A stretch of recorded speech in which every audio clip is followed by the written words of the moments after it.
This Vision Ireland podcast contains chapter markers. If you want to skip the intro or a topic you don't like, you can use chapter markers to do so. Chapter markers are only supported in some podcast apps. Enjoy the show.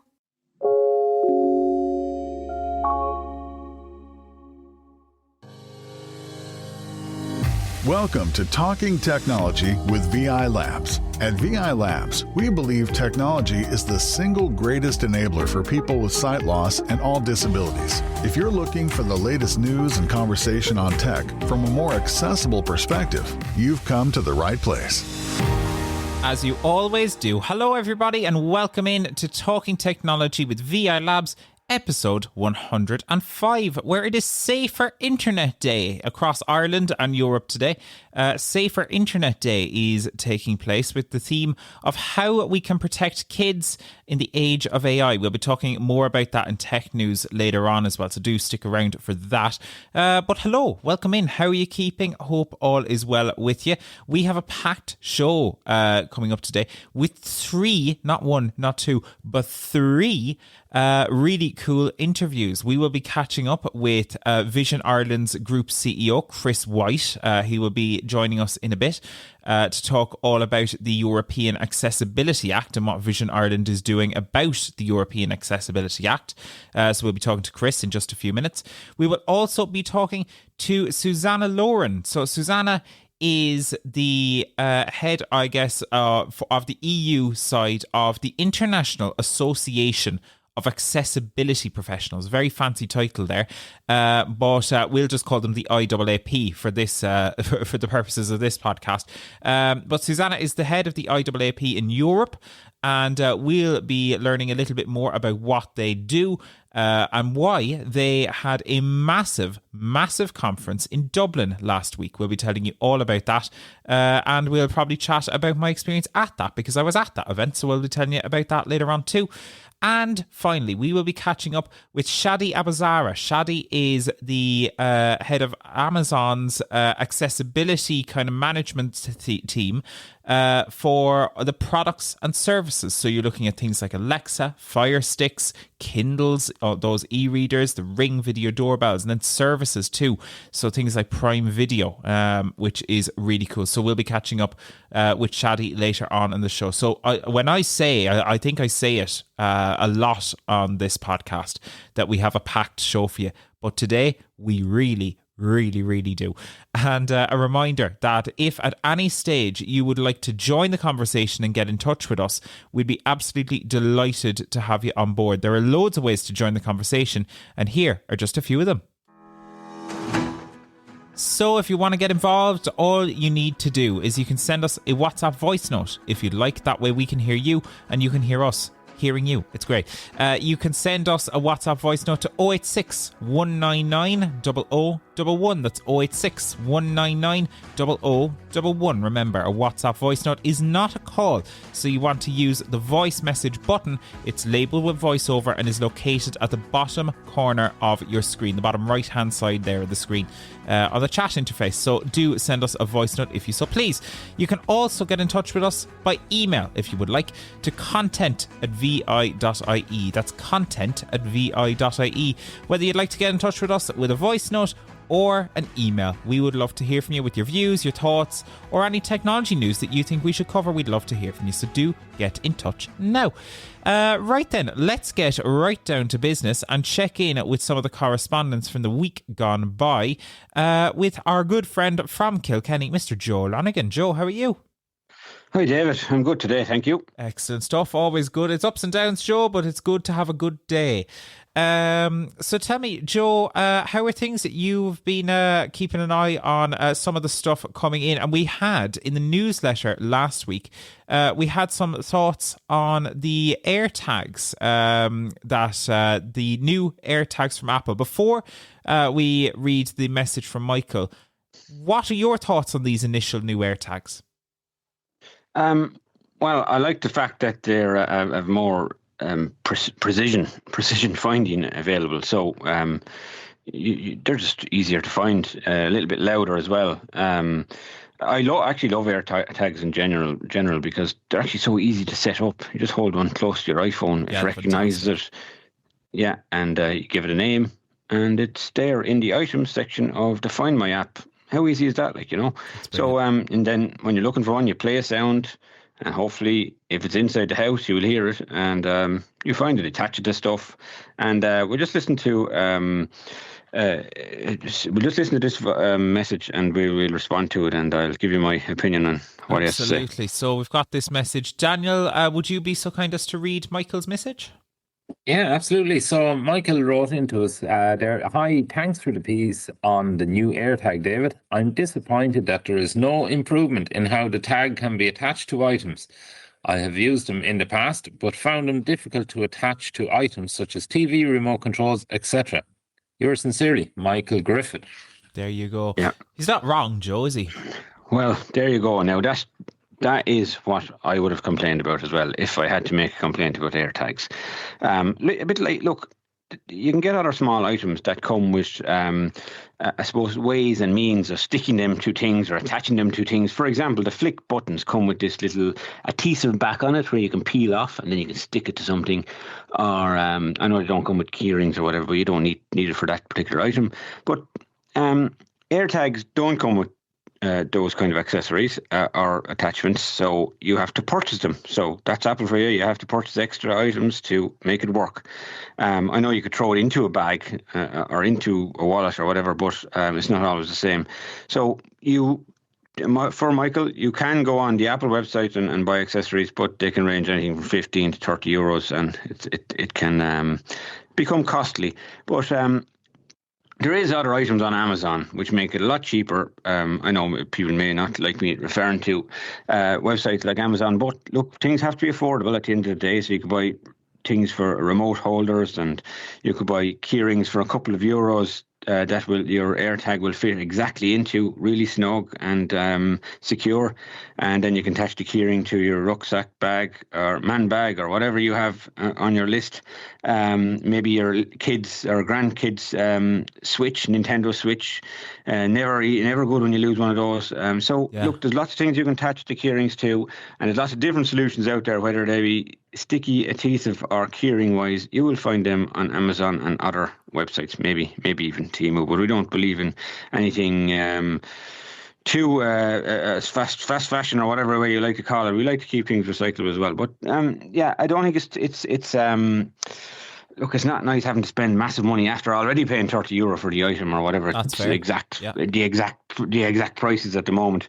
I know they do a bundle where you can buy 4 for a certain amount of stuff, but still, if you have to buy accessories for each one of those, it does get expensive. So we do agree with you, Michael. And but our solution is maybe shop around and find items on some different websites that you can get for maybe between €2 and €5. Yeah, I'd love to see the AirTag included within different products. Like, I've got a great little magnifier that I use here. It's one of the Eschenbach ones from Germany. I've said this before.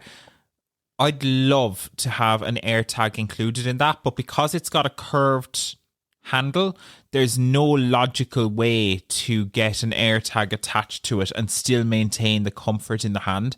So, like, there are little things like that are unfortunate.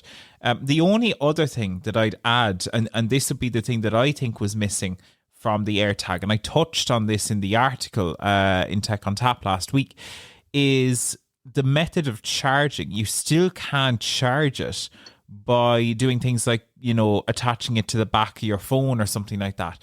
It just seems so antiquated. Archaic. Yeah, like it seems so archaic and antiquated that you have to get and change a physical battery. And I know it's a first world problem, but it seems kind of wasteful too in my mind. But maybe that's me being a bit... I think you're right. Antiquated. I'm going to have to look that word up in the dictionary, see is it a real word now, David, that you've used it. It's antique, Joe. Antique. Oh, there you go. Antiquated, I think, is like the way of saying that something is antique. If it's antique, it's antiquated or something. I think. I don't know. Brilliant. You learn something new every day. But yeah, I agree. Look, but there is other options out there as well. We don't have to go Apple. Not everybody uses Apple. We have to remember that. There's lots of Android users out there, and Blind Shell users. Blind Shell do have a solution similar to Blind Shell AirTags. blind shell beep, brilliant option as well for people that use blind shells. And there is the tile, the tile which has a nice loud beep on it, and the battery in some cases is lasts longer. And they also have a credit card option which you can slip into your wallet. So the tile.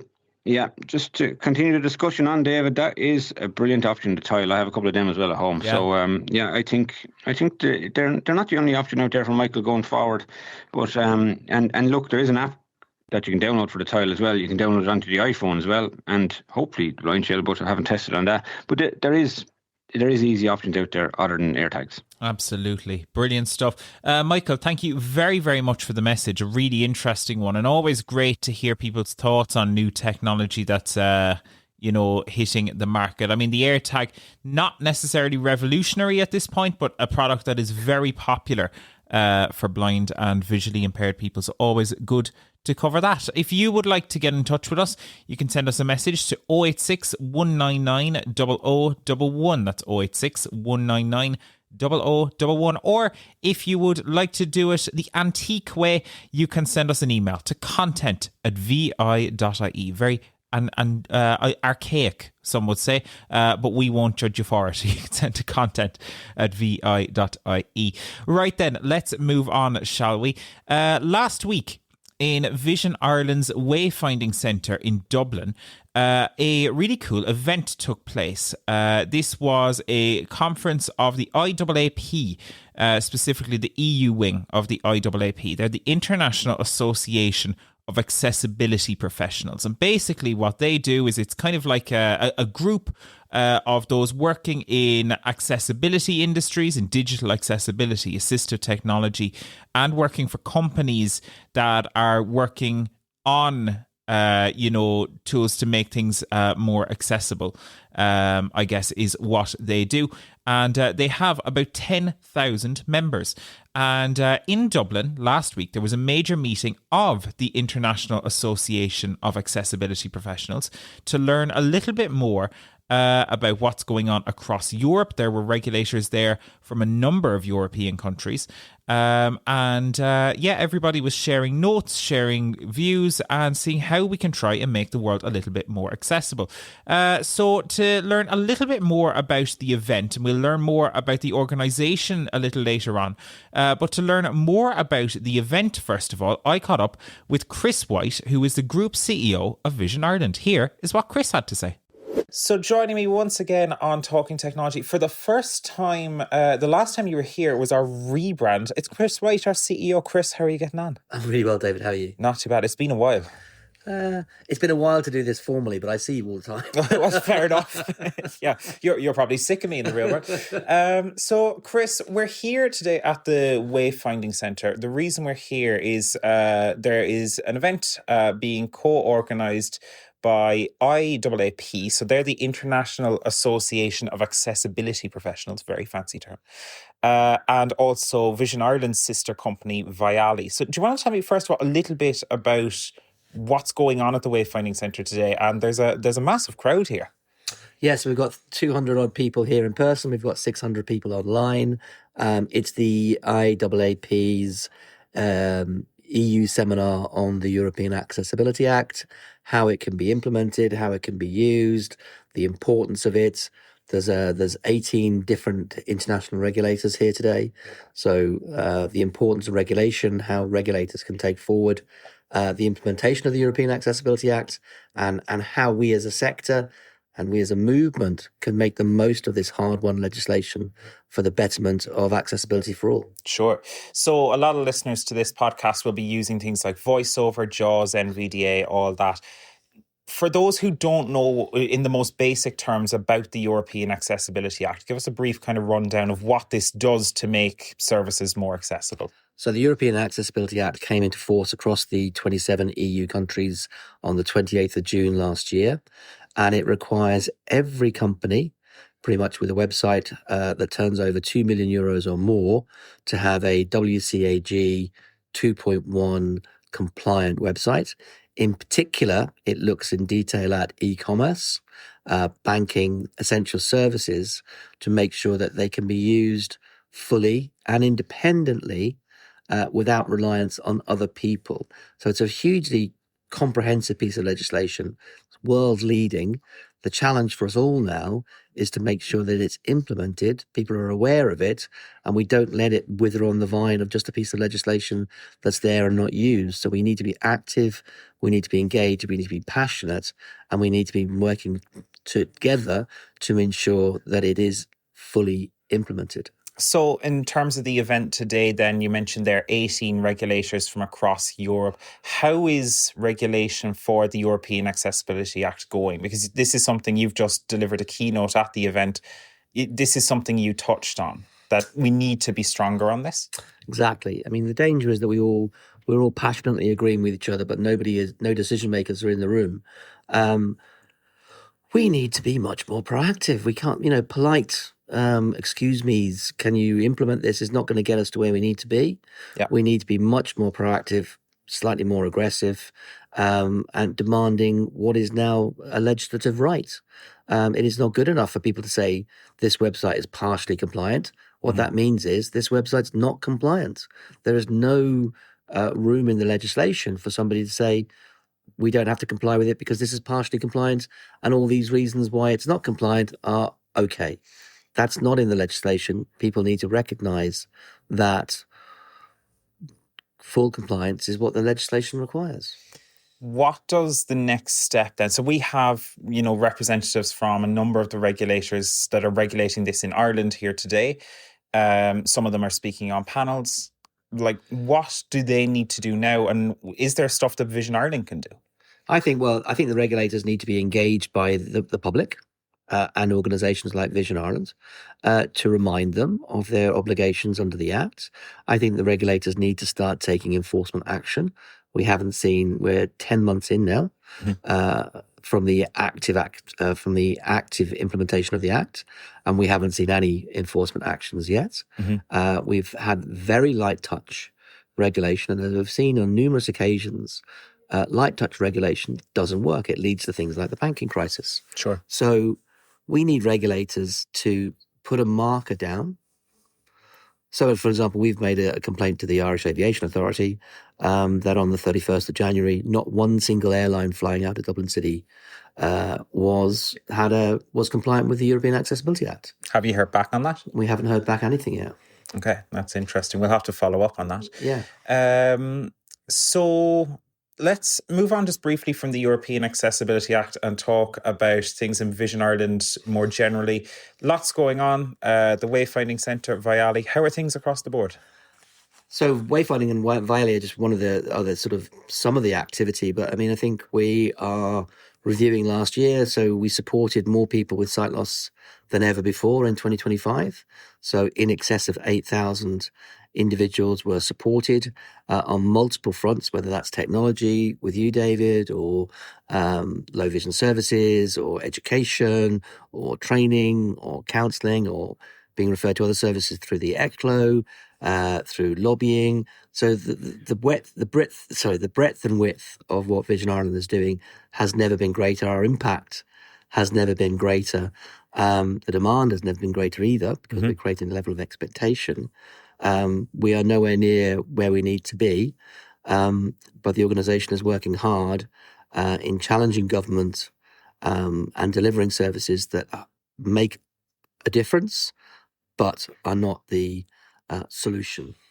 You're good, Chris, at summarising all of this, so I won't do the summary here. I'll let you kind of finish this off. What is the one kind of point you want to leave people with, whether it's from Vision Ireland, the European Accessibility Act, anything at all?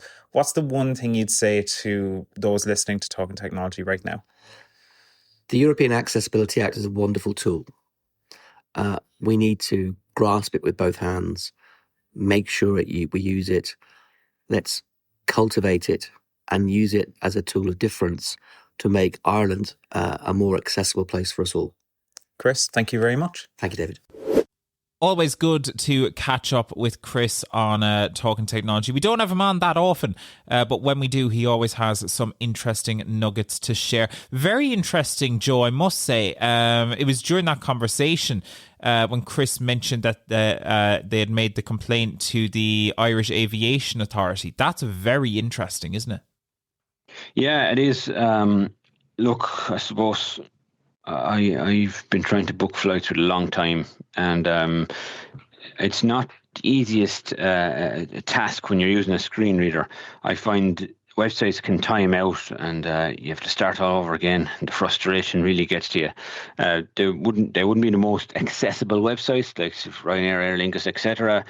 But I mean, I'd be hoping that they could improve it maybe in the next 6 months to a year, even, and work really hard on it. God knows they are very wealthy, and the companies are doing really well. There's many millions of passengers going through the airport all the time. So I'd be hoping, look, they come up with a solution, whether they use solutions like bots or something to make it more accessible. I'd like to look to make the process easier and work better, whether it be VoiceOver or JAWS or NVDA or whatever we're using. I just want to be able to book a flight. Yeah, that seems fairly reasonable.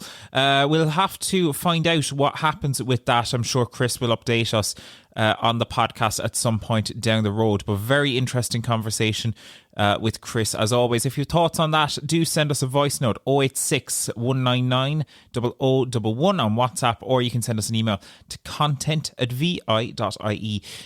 Also at the event was a awesome lady by the name of Susanna Laurin. Now, Susanna is the head of the EU for the IAAP. So this is the International Association of Accessibility Professionals, who were running the event in the Wayfinding Centre last week. So I caught up with Susanna to learn a little bit more about the IAAP and what it is that they do. So joining me here on Talking Technology, I am joined by Susanna Laurin, who is representative for the IAAP in the EU. Susanna, how are things? Well, things are very good because we just finished a 2-day event. So I'm a little bit tired, but now I'm very happy and I'm looking forward to resting my feet and having a beer. Look, I no better place than Ireland for that. Exactly. So do you want to tell me a little bit about, I suppose we'll talk about the event in a second, but for those who don't know, what is the IAAP? It is the International Association of Accessibility Professionals. So we are a global organization. We have 10,000 members. So we're a member-driven, not-for-profit organizations for people working professionally as accessibility experts, or if they are in a company or organization that is kind of starting their journey to be more accessible, then they can also join. We have a lot of training and professional development. And I think we're most known for the professional certification that we issue that is globally recognized. So people can actually say, I'm an accessibility expert, and another person can believe that you are an accessibility expert. Because that's kind of a proof of your knowledge and experience. Which is very important in the space because it's very easy, as you say, to claim that, I know about accessibility because I, use a screen reader, or I do this or that.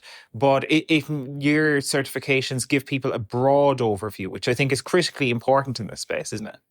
Oh, yes. So I think many people start either because they have a friend or something that is in a wheelchair, or a person who is neurodivergent or something like that. And then you kind of you have a starting point for your interest in accessibility. Sure.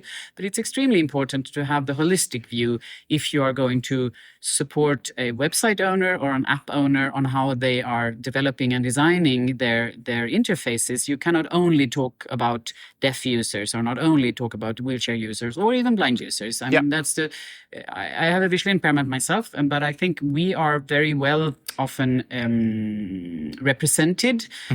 But many other people, for example, with intellectual disabilities, are less often heard. So I think as a professional, it's important for me. That's why I have a person who stutter on one panel here, and people go, oh my God, that takes a long time.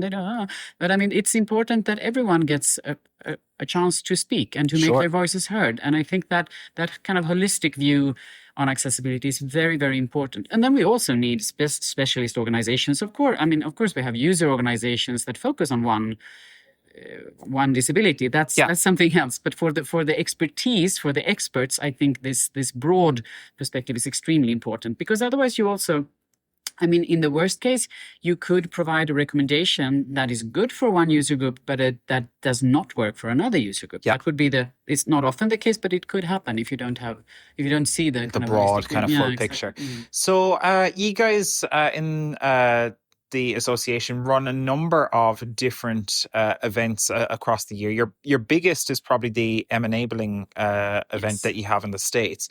But you've just run a major event here in the Wayfinding Centre in Dublin. Am I correct in thinking this is one of the biggest you've done in the EU so far? It is, yes. So in the M-Enabling is super big. Yeah.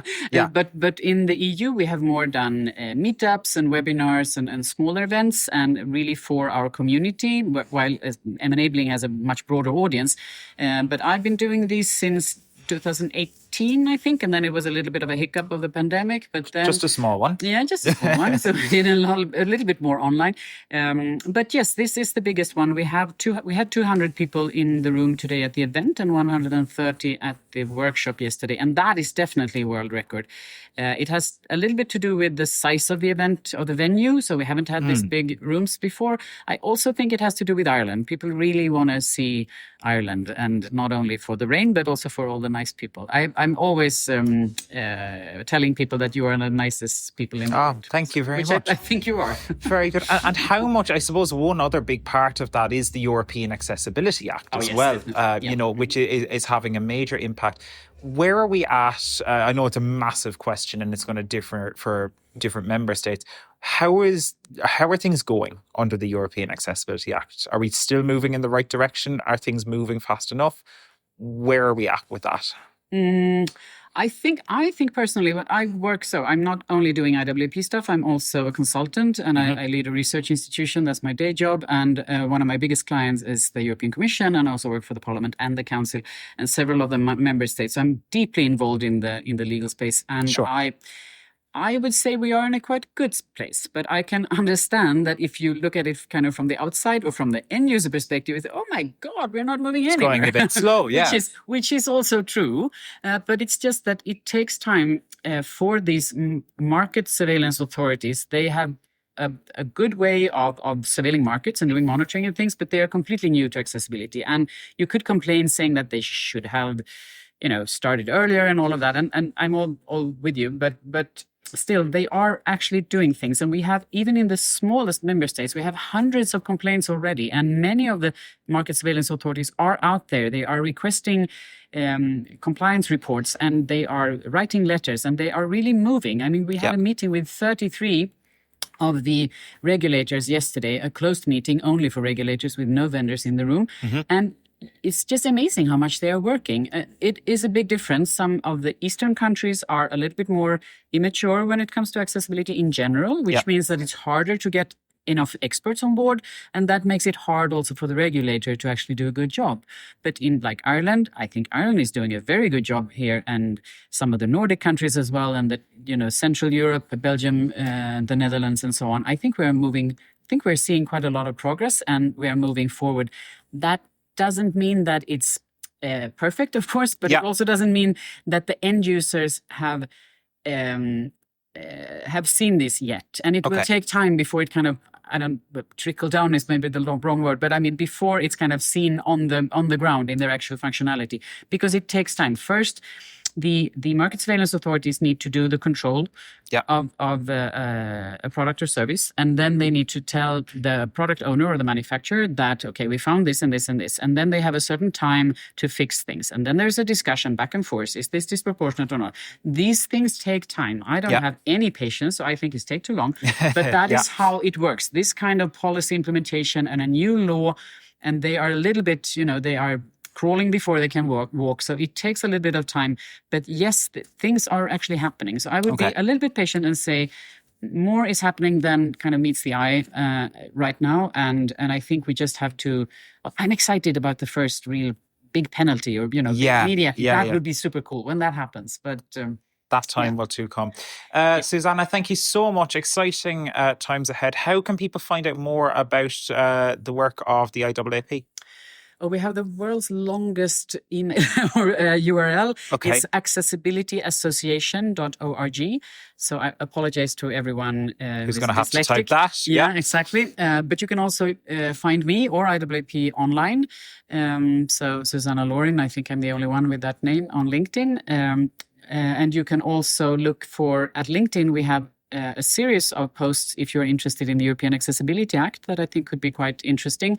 That is called EAA Q&A. So we have each week we have presented one article in the law and then explained it in human language. So that is very much, if you're very nerdy, interested in the law, Yeah. but there are also some specific things there that are, of course, very important for the end users. So how to complain, where to complain, and all of that. Brilliant stuff. Susanna, for now, thank you so much. I really appreciate it. Thank you. Susanna Laurin there from the IAAP. Really interesting conversation with her. And I must say, well done to all involved at the IAAP. And also, I should say, to our sister company, Vially, who had a major role in organising that event. That was it went really, really well. And it was fantastic to see, partners there from all across the world. There were people there from the States, across Europe, and from big companies too. I was on a panel at the event with a team from Tesco and also multiple different ATM manufacturers. So it was really, really good to see companies engaging with accessibility. So that's always fantastic to see. So well done to Susanna, her team, all the team over at Vially for organising that event. Really, really cool. Now, one of the attendees at the event, and in fact a sponsor at the event, was Amazon. And you may have heard of Amazon, small little company. They have obviously, I suppose, most widely known for their shopping websites, but they do so many other things as well. They own Ring, they own Kindle, they obviously own the Lady A, who shall remain unspoken, your smart speakers that you might have in your house. They control lots of different things. So obviously, with such a wide portfolio, it's really important that stuff is accessible.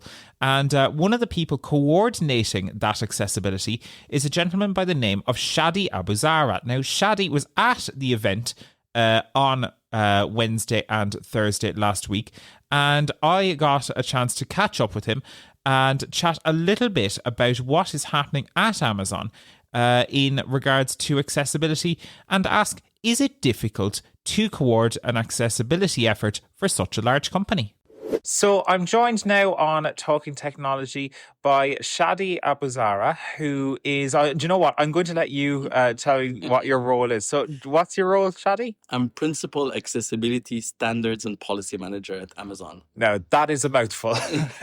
So, Shadi, I suppose, look, Amazon obviously does a huge variety of things. Obviously, their shopping website most known, but they're also responsible for Alexa, Kindle, Ring video doorbells, Ring alarms. You know, you mentioned their self-driving car company, Zoox, I think it's called, isn't it? So much that Amazon does. What is it like working on the accessibility side for Amazon? What are the new and exciting stuff that people should be aware of? So, Amazon works across all these different products and services and has accessibility features continually coming on. We pride ourselves in saying it's always day one. So continually working and evolving things. Some of the latest releases are things like a feature called Dialogue Boost, which uses AI to extract the spoken the speech basically from an audio track and remix it together at a level that makes it more clear, easier to hear the spoken dialogue at different levels. Now, this started out in Prime Video, where it's pre-processed on the cloud or available in the different levels. But now it's also available on Fire TV devices in order for it to be available on basically anything that goes through the streaming device. So it could be watching other streaming services or any kind of other media to make that available on the device itself, this feature. So other features are things like dual audio, which is the ability to control the volume level that is streamed to a hearing aid from a television differently than what's going through the speakers. So in a mixed household, for example, you could have different levels of audio. What's projected, what's streamed directly to my hearing aid is different than what comes out of the loudspeakers. It could be louder or lower. Um, so these are just off the top of my head some of the most recent features, but and I suppose, what's it like then? Obviously, Amazon is doing so many different things. Is it tough to manage accessibility across so many different products? Yes, the larger the product range, of course, the more complexity, and but the way it works is that the different product teams have accessibility teams that are growing. So Prime Video has a dedicated accessibility team that is doing phenomenal work. Kindle, for example, has an accessibility team, the worldwide stores, etc., etc. Yeah. So there is this trying to place the accessibility directly where the work happens, rather than having one centralized team that is trying to do across these things. So having these teams that are closer to the production and responsible for the accessibility of their own product, but at the same time trying to kind of align between them and have this coordination is definitely one of the things that is where my role is, where that comes in, where it's across the organization trying to set requirements, help teams define these requirements for their products and services. How do you find like the value of events like this? We're at obviously the IAAP event here in Dublin. How do you find events like this help companies like Amazon? So I think accessibility continues to be a work in progress. Is something that we as a community. I'm an engineer by training, and I like to focus on engineering solutions. But over the years, over the decades, and working in accessibility, I've learned that it's also a societal aspect where we're actually trying to change society, and this can't be done alone. This needs us as a community working together, the different stakeholders, the industry that is implementing accessibility, but also the consultancies, the end users for whom that is actually there, public bodies and regulators. So, academia and research, all of this, we all need to get together in order to create this change. That's maybe a more philosophical answer, but basically events like these bring the community together, help us understand each other and work on new things together. Awesome stuff. Is it your first time in Ireland, or are you... No, but I haven't been back for a while, and it's great to be back in Dublin, even though it's very rainy. Fair enough. Time. Yeah, it is fairly rainy at the moment. What's your impression been of the accessibility of Dublin? Just where are you based? If I may ask. I'm based in Vienna, in Austria. Okay. Where we have excellent public transportation, but I must say, I haven't been back to Dublin for a couple of years, and I just subjectively, I'm seeing quite a jump. Okay. I'm enjoying the public transport. I came in by bus this morning, but also yesterday coming in by taxis. I feel there's a lot of wheelchair accessible taxis. Yeah. Maybe more than there was in previous years. I don't have exact numbers. Again, this is just... Yeah, I think we're pretty much leading the EU on that, which is pretty cool. Yeah, so it just feels like getting around... Of course, as we have a lot in European cities, old buildings and things that are difficult to make more accessible. But definitely, I think that's what it's about in accessibility generally, is seeing the progress, seeing the move towards accessibility. And coming from an international perspective, what was your impression on the Wayfinding Centre? Oh, I love the Wayfinding Center. I've never seen something of this size. I've seen in individual rehabilitation centers, maybe, individual pieces like, a car or half a bus or something.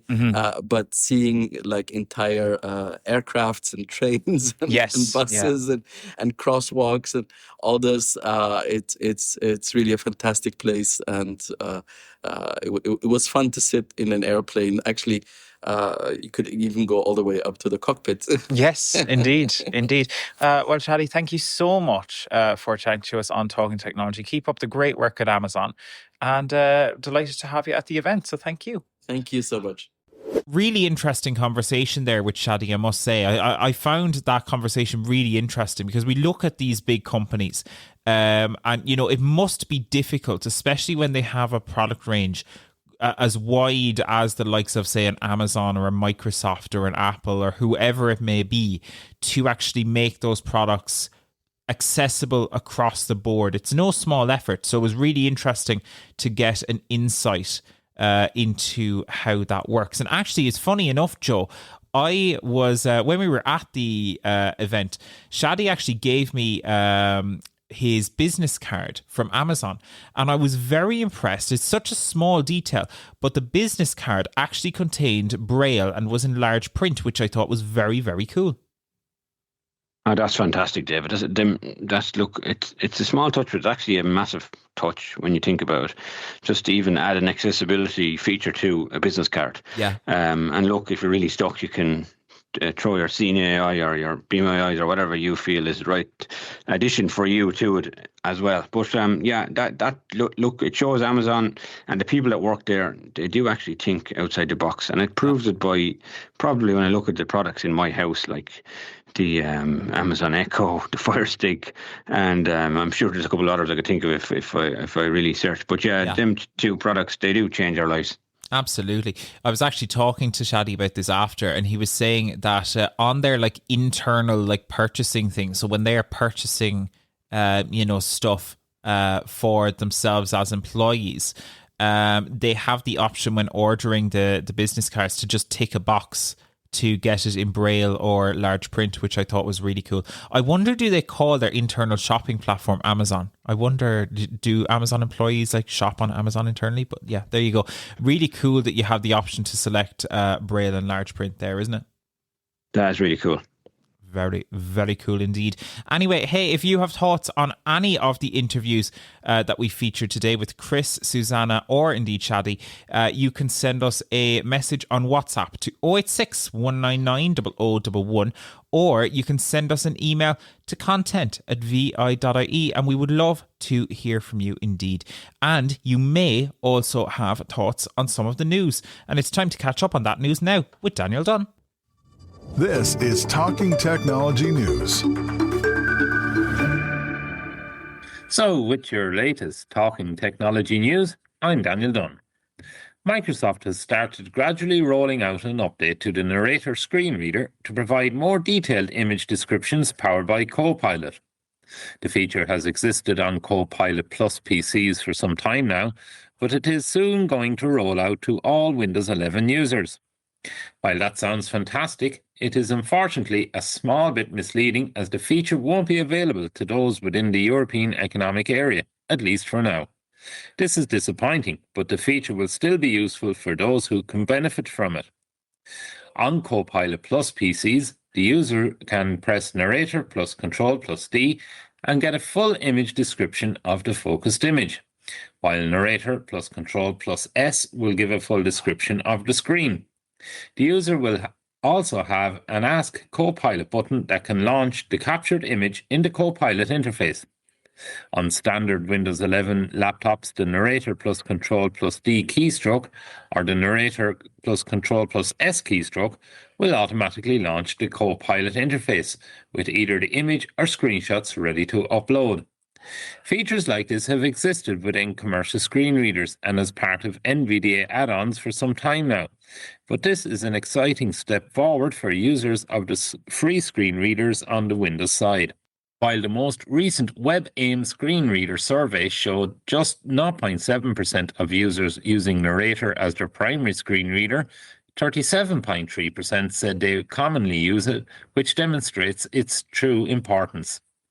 Do you use Narrator much? How have you found it's improved over the years? Let us know with a WhatsApp voice note. Today is Safer Internet Day, which is focusing on how we can protect kids online in the age of AI. Events are taking place across Ireland and Europe today to mark the event, which we have also covered on the Talking Technology podcast in previous years. RTE reports that research from UCD shows that while young people do not trust AI, they reluctantly accept the privacy trade-offs, and while they know about its capacity for malicious use, they increasingly rely on it. Other topics being discussed on Safer Internet Day include a lack of parental engagement with the online activity of their children, as well as how AI is leading to increased amounts of information and disinformation online. It's not all doom and gloom, however, as conversations will also be taking place on how AI can be used to benefit young people. The internet is a wonderful resource, but it is important to make sure that you are careful in how you use it. Keep an eye out on the Vision Ireland website for another round of our Scams and Frauds online course on March 10th. Or if you'd like, you can also try the course in your own time on our Vision Academy platform. We are testing the course for a limited time, so check it out now.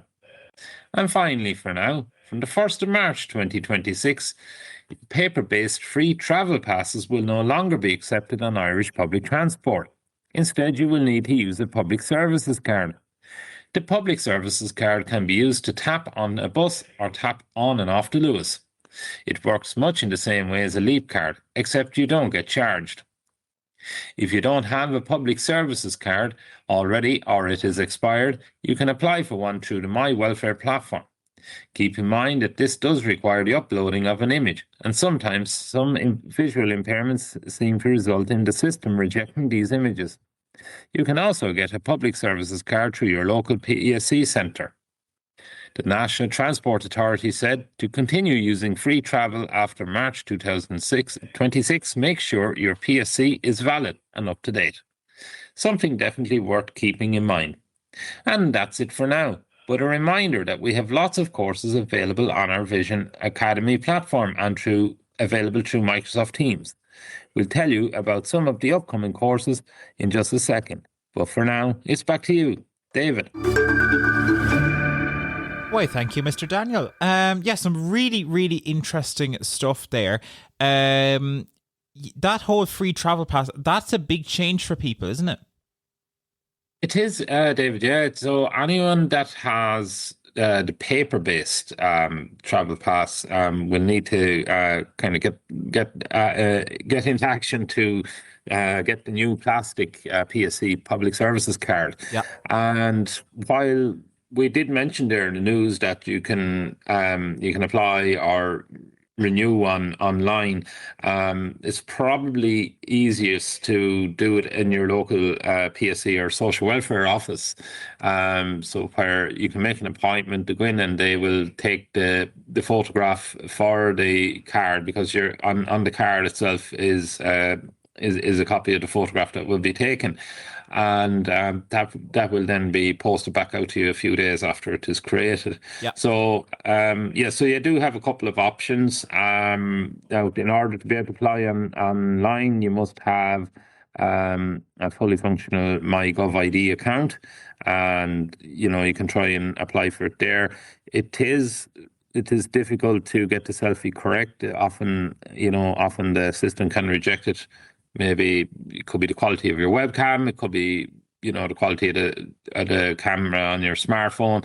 It could be too much light. It could be too much in the background, etc., etc. So sometimes it's easiest just to go and make an appointment in your local social protection office and get it done there. It's an interesting one. My eye, so my left eye in particular, is quite visually like deformed or whatever. It's very kind of clouded over or whatever. So when I try and take a photo, it's like, we need a clear image of your eyes, and I'm like, you have one, just accept it, please. Yeah. So I must say I'm sick, and now I need to renew my pass soon. But I'm not looking forward to the process, unfortunately. But it's one of these things, has to be done March the 1st. If you're using that service, the paper-based ones, you need to change over to a public services card. So just keep that in mind. Right, Daniel, we have lots of upcoming courses here in Vision Ireland. Do you want to go through some of the ones that we have upcoming? Yeah, absolutely, David. Yeah, so I'll just start on the 17th of February. We've got smart home technology. So that is going to take place, and it'll go through smart kitchen equipment, helping making life a little bit more independent around the house. Then on the 19th of February, we've got Apple accessibility. So if anyone, it's aimed at anyone who's kind of just starting out on an iPhone or iPad, just to go through the different accessibility features that Apple include, that some people might find useful. So that's taking place on the 19th of February. Connecting with other users on WhatsApp, that's on the 24th of February. So that's designed for people who want to maybe get more into WhatsApp, getting using it to stay connected with family, friends, and support networks. So that's on the 24th of February. Scanners and scanning apps, 26th of February. So that's another one that's on offer. So that, all the different apps and things out there for scanning printed materials like books, letters, product labels, etc. So, that's on the 26th of February. Contracted Braille. If you want to brush up on your skills, contracted Braille, we've that on the 27th of February. A new round of touch typing.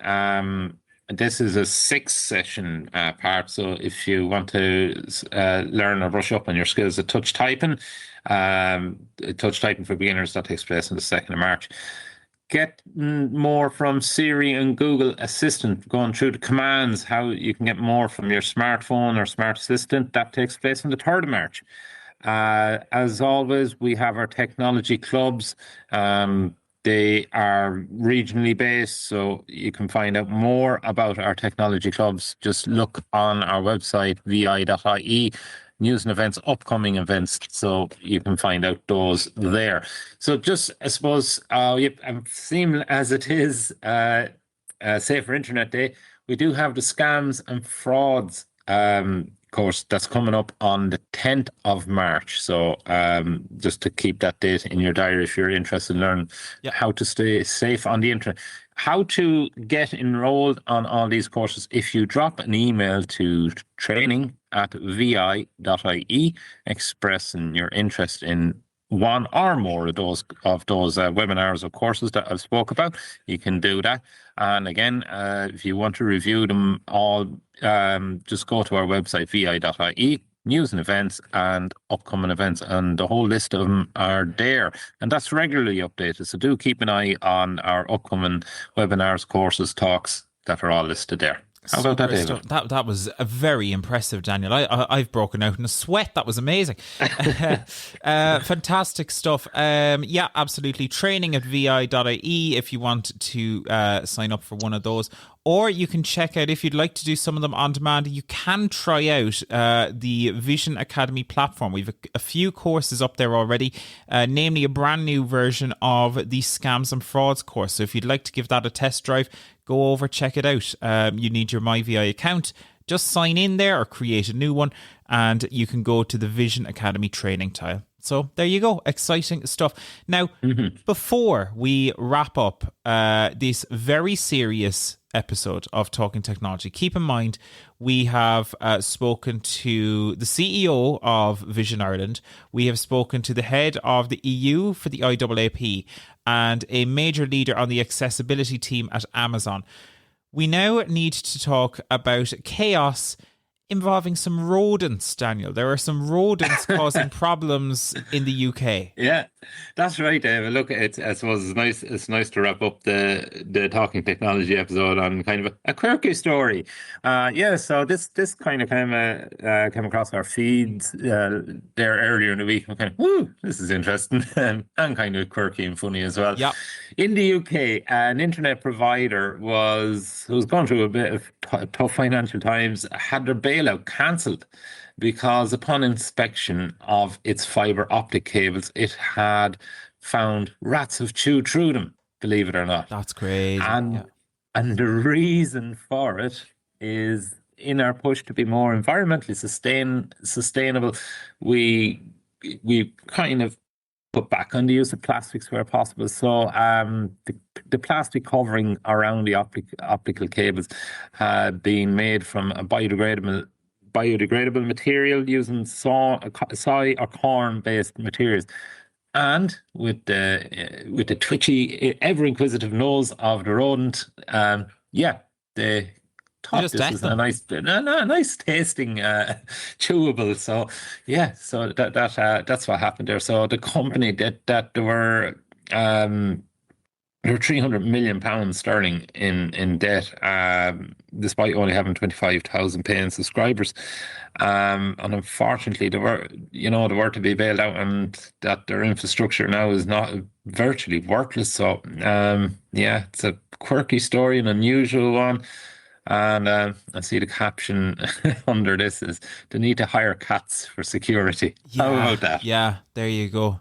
There's definitely some really funny jokes you can make there, but we will let people share their experiences. Some awful stuff there with technology. Sometimes it's the weirdest. I feel sorry for the 25,000 customers. Their internet is, basically their wires gone. were riddled. They were having an awful time of it. But what a story. What a wild story. But there you have it. Weird things we discuss on this here podcast, but that's why you subscribe. Thank you so much for listening to us. And that brings us to the end of this episode of Talking Technology. Hope you enjoyed the show. If you did, why not consider giving it a thumbs up if you're on YouTube, or rate it if you're on any of the other podcast apps. That really does make a difference. So thank you so much to anyone who has done that before or is open to doing so now. But for now, thank you so much for listening. We will be back in 2 weeks' time with another episode of Talking Technology, and we'll see you then. Thanks for listening to the Talking Technology podcast with VI Labs. If you'd like to support our show, please visit vi.ie/donate. Talking Technology is proudly sponsored by IA Labs, the market leader in digital accessibility services. IA Labs, digital inclusion, your legal obligation.